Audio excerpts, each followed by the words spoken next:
on to being complacent.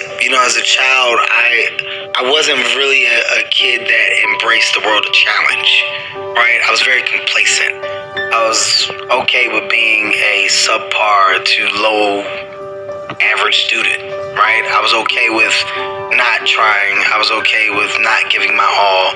And I was kind of okay with getting over, right? So the biggest memory that I have in my childhood is like when I got to that early teen years, that 12, that 13, that 14, being sneaky and thinking that you're constantly one-upping someone was that's what I was embracing at the highest level. Do your homework. I did it. Did you really do your homework? I did it. And you taking my word for it and not checking my homework. Oh, I didn't do it, but you think I did. I got over. Ultimately, you're slowly cheating yourself over the course of years. And it's not until you get a reality check as to why that work was necessary that you realize you're just not doing what you're supposed to do with your life, right? You're not giving your all.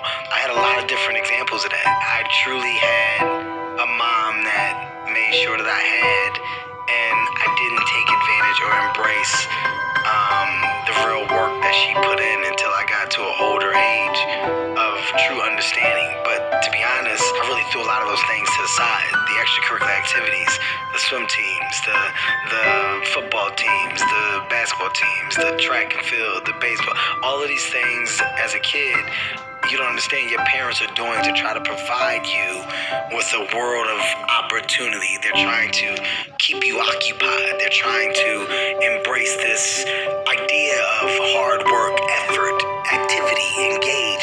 They're doing all these things, or all of these things to their kids, or hopefully, right, for their kids, to put their kids in a position to just want the best, compete, study, learn, be excited about their future.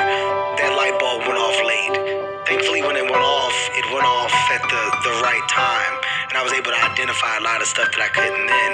And also, thankfully, that a lot of the lessons that my mom constantly embedded in me about you don't start things that you're not going to finish, you don't quit, apply your all, do this or don't do it. You're not cheating anybody but yourself. All of these things that I heard over the course of time, there was a moment when I got older, it all hit at the same time. But the real memory for me now, looking back, is I'm glad that I do see that I am aware of that, because not being aware of that is a huge loss. Thinking that I took full advantage, thinking that I really applied or tried myself, thinking that was 100% would be the real loss. So one of my best memories is knowing that at one point I was a slacker. I was the guy that wanted to look like he was doing but never truly was, unless it was something that I loved and embraced. And that was basketball, but the chances of me making that were very slim. But that's, to answer your question, it's a ballpark of those memories that I now look back on that I appreciate, but that also act as the fuel for the hard